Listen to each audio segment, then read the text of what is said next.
तो हेलो पिला माने तो आज वीडियो रे आमे देखिबा जे शब्द गठनर धारा। तो आमे पूर्व वीडियो रे आमे किछटा आलोचना करथिले। तो पार्ट 1 वीडियोटा जे देखिछ तो से जानिथिबो, नचेत जदि जानन बोले जे पूर्व जाकी वीडियोटी देख ताब जाकी ई पार्ट 2 वीडियोटी देखिबो। ओके, तो शब्द गठनर धारा तो आज सबुती हम भाबुजी शेष कर दवा बोली। तो मु काली सेडा मध्य कहितली। तो आवश्यक अनुसार अर्थ प्रकाश और भावबोध कराइबा पाई भाषा रे नूतन शब्द मान सृष्टि होता।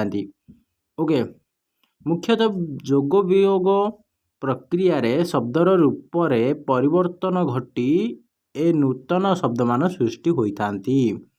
एही गठन रीतिर धारा रे आम आखि आग को आसंती कौन ना आमर कौन आम आखि आगू आसंती लिंग, वचन आउ विभक्ति, संधि, समास, जुग्म शब्द, विपरीतार्थ बोधक शब्द, समचारित शब्द, तापर कृदंत, तद्धित, उपसर्ग एगुड़े सब आसंती। तो ओके, तो एगुड़िकर आम आलोचना करिबा। तो देखिबा, तो सर्वप्रथम जोड़ा रही जोड़ा कौन ना लिंग। लिंगटा कौन? ओडिया भाषा रे प्राणीवाचक विशेष्य गुड़िकरे पुरुष और स्त्री भेदर लिंग निरूपण करा जाई थाए। पुणी अप्राणीवाचक विशेष्य गुड़ी को क्लीब लिंग भाव ग्रहण करा जाए। पुरुषवाचक शुद्ध पुल्लिंग और स्त्रीवाचक शब्द को कौन कह जाए? सॉरी, पुरुषवाचक शब्द एटा। ओके, तो स्त्रीवाचक शब्द स्त्रीलिंग भाव गृहीत होता। पुल्लिंग को स्त्रीलिंग कला बेले अनेक स्थल रे प्रत्यय युक्त होता है। जेपरि कौन बाघटी हेउछि पुल्लिंग। तो एथिरे उणी लगे देले कौन हुए ना बाघुणी हो जाए। ओके, बा बाघर स्त्रीलिंग कौन बाघुणी। निर्मर केतरा दिया कौन दिया तो सेटा देखिबा। जेमिति देख प्रत्यय विभिन्न प्रकार प्रत्ययर साहाय्य आमर लिंग परिवर्तन करा जाए। तो सेटा तुम मैंने देख जोटा कि तुमको सहज हम। आ प्रत्यय कोकिलर कोकिला, तापरे ई प्रत्यय रे किशोरर किशोरी, मानवर मानवी, नररु नारी। ओके, तो बुझिपाइल टी।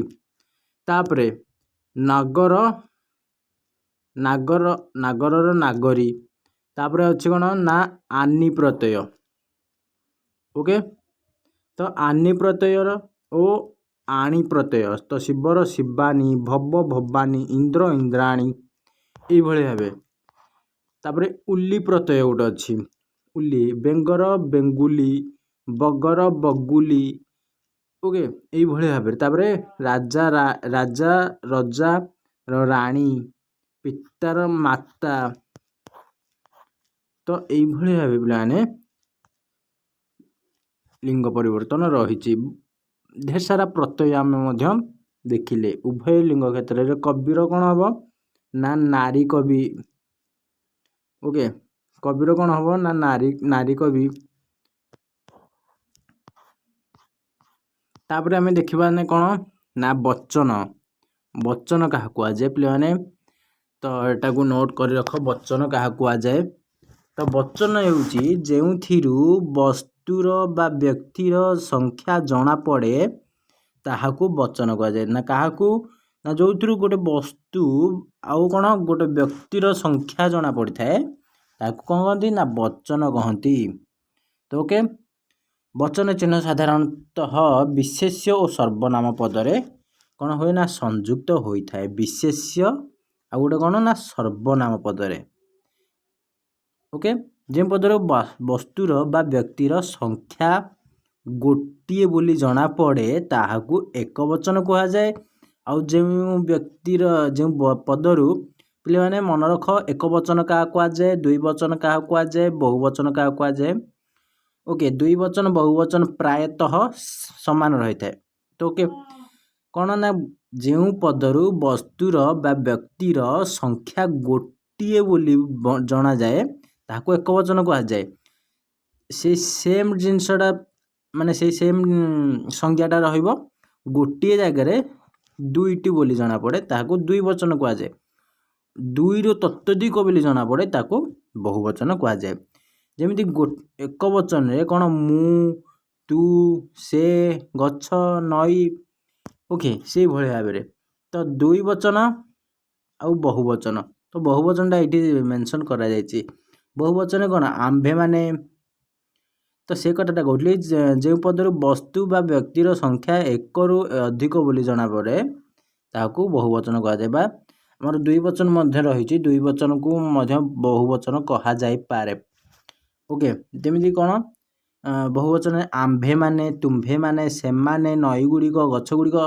ଓକେ, ଆମ୍ଭେମାନେ ଗୋଟେ ଗୋଷ୍ଠୀ କହିବାକୁ ଗଲେ।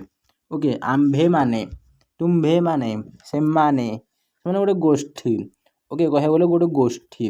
ଏକ ବଚନ ପାଇଁ ବ୍ୟବହୃତ ହେଉଥିବା ଚିହ୍ନ ଗୁଡ଼ିକ କ'ଣ? ଟି, ଟା, ଟେ, ଟିଏ, ଟାଏ, ଖଣ୍ଡେ, ଖଣ୍ଡିଏ, ଗୋଟେ, ଗୋଟିକ। ଉଦାହରଣ ଓକେ। ଆଉ ବହୁବଚନ ପାଇଁ ପିଲାମାନେ ଏଗୁଡ଼ାକ ନୋଟ୍ କରି ରଖିଥାଅ। ଏକ ବଚନ ଆଉ ବହୁବଚନରେ।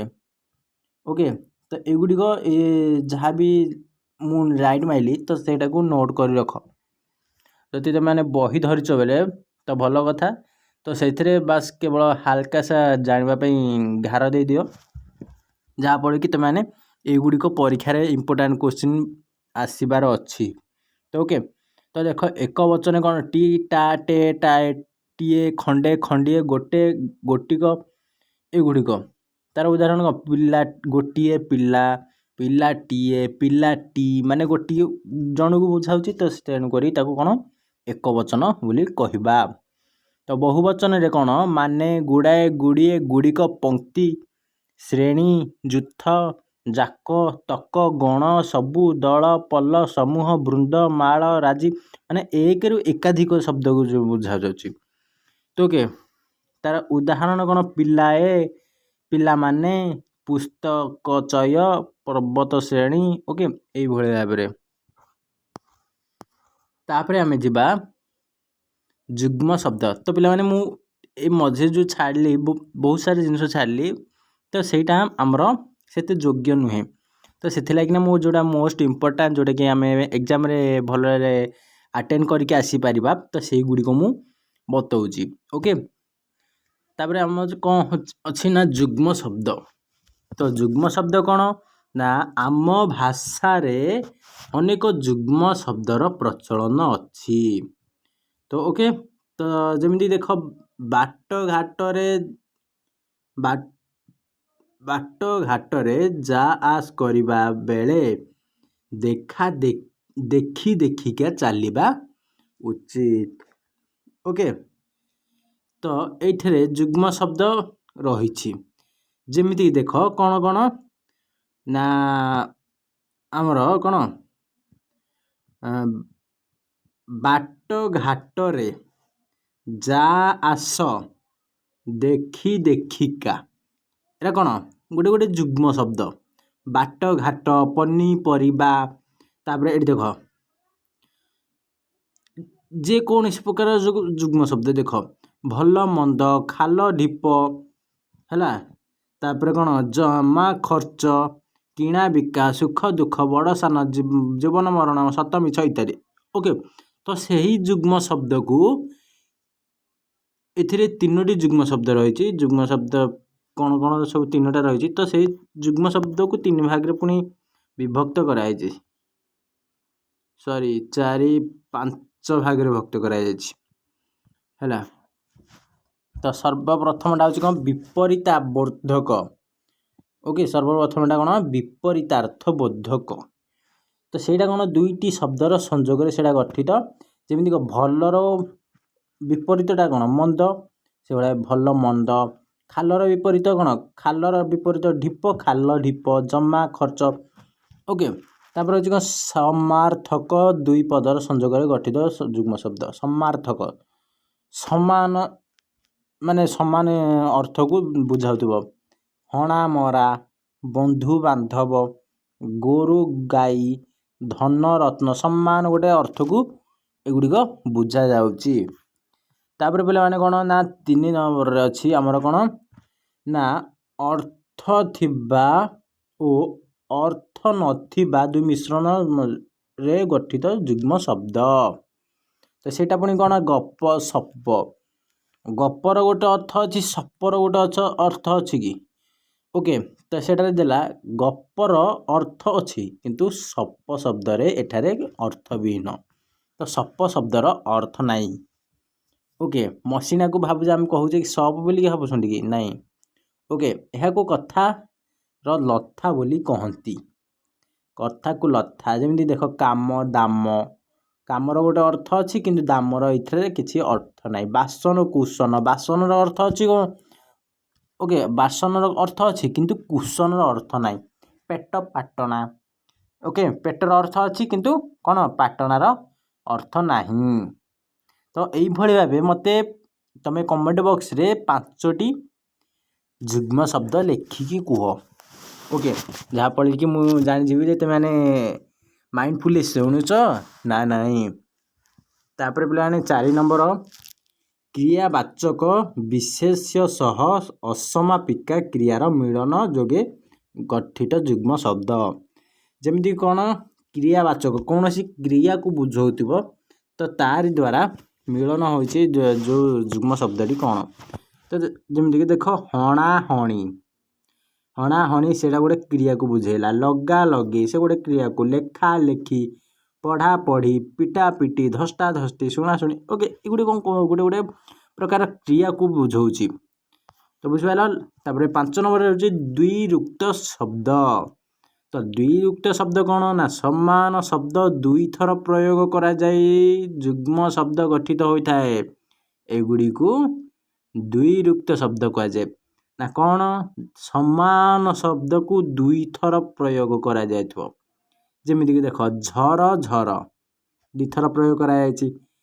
ଛଳ ଛଳ 2 ଥର ପ୍ରୟୋଗ କରାଯାଇଛି। ପେଁ ପେଁ, ଧୁ ଧୁ, ଆପେ ଆପେ, ସିଧା ସିଧା, ବାଟେ ବାଟେ, କାନେ କାନେ। ଓକେ, ସେଇ ୱାର୍ଡ଼ ଗୁଡ଼ିକ ମାନେ କ'ଣ 2 ଥର ଲେଖି ବ୍ୟବହାର କରାଯାଇଛି। ତେଣୁକରି ତାକୁ କ'ଣ କୁହାଯାଏ ପିଲାମାନେ?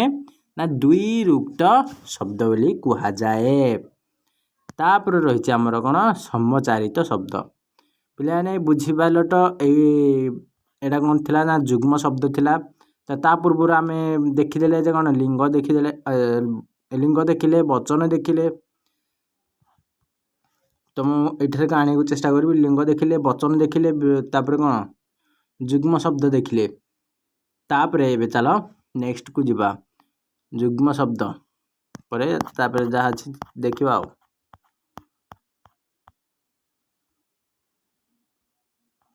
ତାପରେ ଅଛି ସମଚାରିତ ଶବ୍ଦ।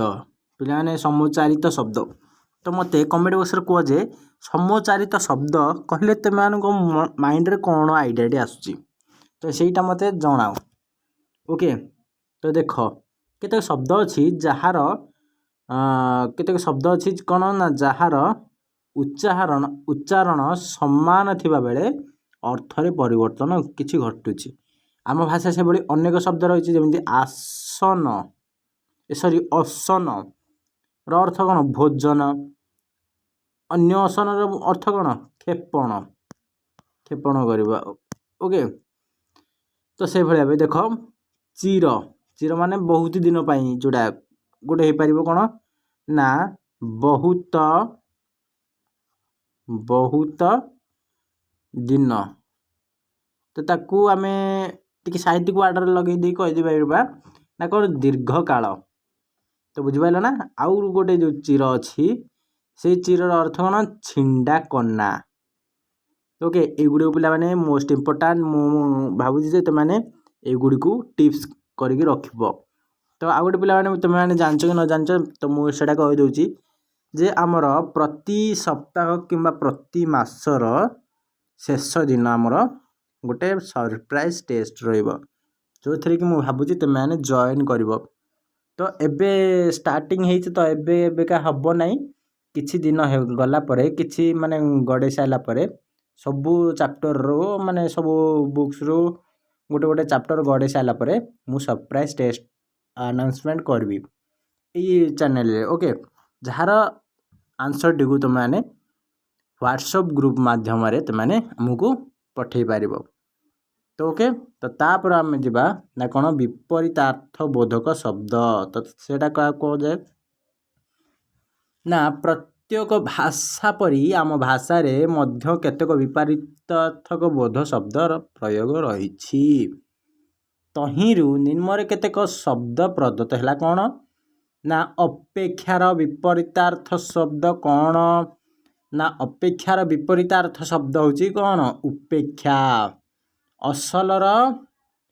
असलर होची नकल अलणा लुणिया आगर पछ ओके एगुड़ी कौन जे विपरीतार्थ बोधक शब्द विपरीत मूर्खर जमी कौन विपरीत कहल पंडित बंधनर मोचन ज्ञान अज्ञान ओके ये भाई ढेर सारा तुम बही रे विपरीतार्थ बोधक शब्द रही तो मुझे सबुतिक पढ़ी ओके जदि मुझे सबुतिक पढ़ी ताले मोर वीडियोटी लंबा हो वीडियो तो तुम्हें से गुड़िक पढ़ी पार तुम जेहेतु तुमने बही धरिक बसीच तो ओके मुझे जब पढ़ी मुझे चाहूँगी कि भाई पिलाने सर्ट टर्म रे बहीटा को माने मन रखु ओके तो से भाई मुझे नोट्स देवा कथा पे कहीदे तो पे जिनसा मोर नोट हम तो तेणुक तुमने बही पेनसिल लाइट मार नब ओके तो से भाई देख सनंत जमंत निजंत तो से गुड़िक कौन सनंत जमंत निजंत द्वारा मध्य नूतन शब्द गठित होता है जमीक देख सनंत कौन ना सनंत हेउछि इच्छा धातुरे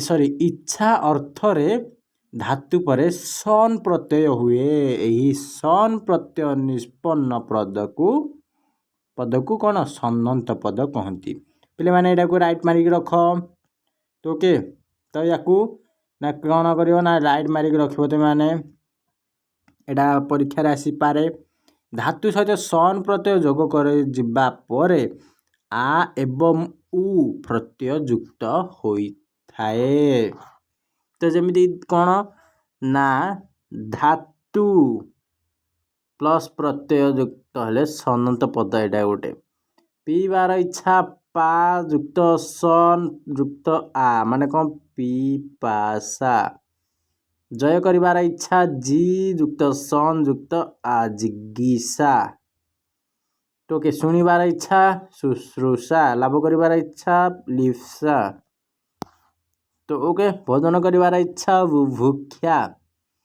जानिबार इच्छा जिज्ञासा पठन करिबार इच्छा पिपठिसा तो ओके यही भाव तापर होची जवंत जवंत कौन ना अति सज्ज बुझाइबा पाई धातु जव प्रत्यय करा जाए जव प्रत्यय निष्पन्न धातु को जवंत धातु कहा जाए पे मैंने यहाँ को कौन कर ना राइट मारिक रख भी परीक्षा आसला भाई क्वेश्चन टे एथिरे मान प्रत्यय युक्त शब्द गठित हुए मन रखा हे जे जवंत धातु साधारणतः विशेष रूप से व्यवहृत हुए जमीक देख मूल धातु प्लस जव है इजिकल टू हम कौन जवंत धातु प्लस मान सेटा हम कौन गोटे नूतन शब्द जमी ज्वाल युक्त जम जाज्वल्य प्लस मान जाज्वल्य मान फाइनल रिजल्ट कौन जाज्वल्य मान दीप युक्त जम तो होगला कौन देदीप्य ओके बुझल तो देदीप्य युक्त मान होगले देदीप्य मान ये भाई भाव देखा जे निजंत कौन ठीक अच्छे निजंत प्रत्येक धातु गढ़ापी संस्कृत रे धातु सहित णिच प्रत्यय जोग कराई जाई थाए धातु पर ही णिच प्रत्यय युक्त हो गढ़ा धातु को निजंत कहती तो पे मैंने या मन रख तो मु तुमको देली कौन तीनटा संज्ञा देली जोटा कि सनंत जवंत जवंत आ गए निजंत तो गुड़ मोस्ट इम्पोर्टेंट बास केवल संज्ञा गुड़िक मन रख तार उदाहरण गुड़िक ऑटोमेटिक तुम मानकर माइंड आसीज जदि तुम ए भिडियो को भल भाव शुणुव तो ସେଭଳି ଭାବରେ ନିଜନ୍ତ କ'ଣ ତା କିଛି ଉଦାହରଣ ଦେଖିବା। ମୂଳ ଧାତୁ ଯୁକ୍ତ ନିଚ୍ ପ୍ରତ୍ୟୟ, ବୁଝିପାରିଲ ତ? ମୂଳ ଧାତୁ ଯୁକ୍ତ ନିଚ୍ ଇଜ ଇକ୍ୱାଲ୍ ଟୁ ନିଜନ୍ତ ଧାତୁ ରୁ ମାଇନସ୍ ହେବ ବିଶେଷ୍ୟ ମାଇନସ୍ ବିଶେଷଣ। ସ୍ଥାଣିଚ୍ ସ୍ଥା ଯୁକ୍ତ ନିଚ୍ ହେଲେ କ'ଣ ସ୍ଥାପି, ପୁଣି ବିଶେଷ୍ୟ ହେଲା ସ୍ଥାପନ, ବିଶେଷଣ ହୋଇଗଲା କ'ଣ ସ୍ଥାପିତ। ପଠ ଯୁକ୍ତ ନିଚ୍, ତ ସେଇଟା ନିଜନ୍ତ ଧାତୁକୁ ଟ୍ରାନ୍ସଫର କରିଦେଲେ କ'ଣ ହେବ ପାଠି, ପୁଣି ବିଶେଷ କରିଦେଲେ କ'ଣ ହେବ ନା ପାଠ। ନ ପିଲାମାନେ ଏଇ ସୂତ୍ରଟିକୁ ଭାବୁଛି ଯେ ତୁମେମାନେ ଅତି ସହଜରେ ମନେ ରଖିପାରିବ। ଓକେ, ତ ଯଦି ଚାହୁଁଛ ଏଇ ସୂତ୍ର ଗୁଡ଼ିକ କିଭଳି ଭାବେ ମନେ ରଖିବ, ଓକେ, ଏଇଗୁଡ଼ା ଭିଡ଼ ସୂତ୍ର ଗୁଡ଼ିକ ନା କିଭଳି ଭାବେ ମନେ ରଖିବ, ତ ସେମାନେ ମୋତେ କୁହ କମେଣ୍ଟ ବକ୍ସରେ, ଯାହାଫଳରେ କି ମୁଁ ସୂତ୍ର ମନେ ରଖିବାର ନିଶ୍ଚିତ ରୂପେ କୌଣସି ନା କୌଣସି ଆଇଡ଼ିଆ ଆଣିବି ହେରି। ଓକେ, ତ ଜ୍ଞା ଯୁକ୍ତ ନିଚ୍ ଟୁ ଜ୍ଞାପି, ଆଉ ଯଦି ତାକୁ ଆମେ ବିଶେଷ କରିବା ଜ୍ଞାପନ, ବିଶେଷଣ କଲେ ଜ୍ଞାପିତ। ଓକେ, ତାପରେ ପିଲାମାନେ ସଇଲା, ମୁଁ ଭାବୁଛି ଯେ ବୁଝିପାରିଥିବ। ଅଧିକନ୍ତୁ ବିଭକ୍ତି, ସନ୍ଧି, ସମାସ, କୃଦନ୍ତ, ତଦ୍ଧିତ, ଉପସର୍ଗ, ନତବିଧି, ଶତବିଧି ଅନୁଯାୟୀ ମଧ୍ୟ ଶବ୍ଦର ଗଠନ କରାଯାଏ। ଆଉ ଯେଉଁ ବାକି ଦିଗ ରହିଲା କ'ଣ କ'ଣ ନା ଆମେ କ'ଣ ପଢ଼ିଲେ, ମୁଁ ଫାଷ୍ଟ ହାଇଲାଇଟ୍ ମାରି ନେଉଛି, ତାପରେ ମୁଁ ତୁମକୁ କହିବି କ'ଣ କ'ଣ ବାକି ରହିଲା, କେବେ ପଢ଼ିବା, କାହିଁକି ବହିରେ ଦେଇନି, ତ ସେଗୁଡ଼ିକ କହିବି। କୁହଗଲା, ହଁ ବାସ୍ ଏଇଠି। ଓକେ, ଏଇଠି କୁହ, ଇରେଜ୍ ମାରି ଦେଉଛି। ତ ପିଲାମାନେ ଦେଖ, ଆମେ ପଢ଼ିଲେ କ'ଣ ନା ଲିଙ୍ଗ ପଢ଼ିଲେ, ତାପରେ ଆମେ ପଢ଼ିଲେ କ'ଣ ବଚନ ପଢ଼ିଲେ, ତାପରେ ଯୁଗ୍ମ ଶବ୍ଦ ପଢ଼ିଲେ, ବିପରୀତାର୍ଥ ବୋଧକ ଶବ୍ଦ ପଢ଼ିଲେ, ସମଚାରିତ ପଢ଼ିଲେ, କ୍ରୁଦନ୍ତ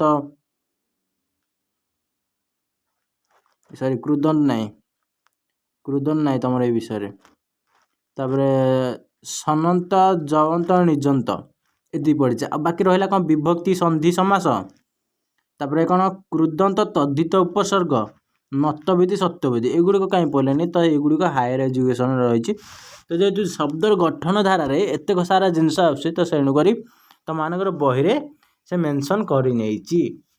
ଓକେ, ତ ଏଗୁଡ଼ିକ ପଢ଼ିବ କେଉଁ କ୍ଲାସ୍ରେ ନା ତୁମର 10ମ କ୍ଲାସ୍ରେ ଏଗୁଡ଼ିକ ପଢ଼ିବ। ତ ମୁଁ ଭାବୁଛି ଯେ ତୁମମାନଙ୍କୁ ଆଜିର ଏ ବିଷୟଟି ଭଲ ଲାଗିଥିବ। ଯଦି ବିଷୟଟି ଭଲ ଲାଗିଛି ତାହେଲେ এই ଭିଡ଼ିଓଟିକୁ ଲାଇକ୍ କରିଦିଅ, କାରଣ এইଭଳି ଭାବେ ଭିଡ଼ିଓ ତୁମ ପାଖରେ ସମ୍ପୂର୍ଣ୍ଣ ପହଞ୍ଚିଯିବ। ସ୍କଲାରସିପ୍ ରିଲେଟେଡ଼ ହେଉ, କୌଣସି ଗଭର୍ଣ୍ଣମେଣ୍ଟର କୌଣସି ସ୍କିମ୍ ରିଲେଟେଡ଼ ହେଉ, ତା ସାଙ୍ଗରେ କୌଣସି 10ମଠୁ ଧରିକି +3 ପର୍ଯ୍ୟନ୍ତ ଯେତେ ବି ବୁକ୍ସ ଅଛି, ତ ସମ୍ପୂର୍ଣ୍ଣ ଆଲୋଚନାର ସହିତ ପାଠ୍ୟ ବିଷୟବସ୍ତୁକୁ ସର୍ଟକଟ୍ରେ କିଭଳି ଆମେ ମାନେ ଭଲ ଭାବରେ ଭଲ ମାଇଣ୍ଡରେ ଆମେ ପାଠଟିକୁ ମନେ ରଖିବା। ଓକେ, ତ ସେଇ ବିଷୟରେ ଆମେ ଜାଣିପାରୁଛେ ଅତି ସହଜରେ।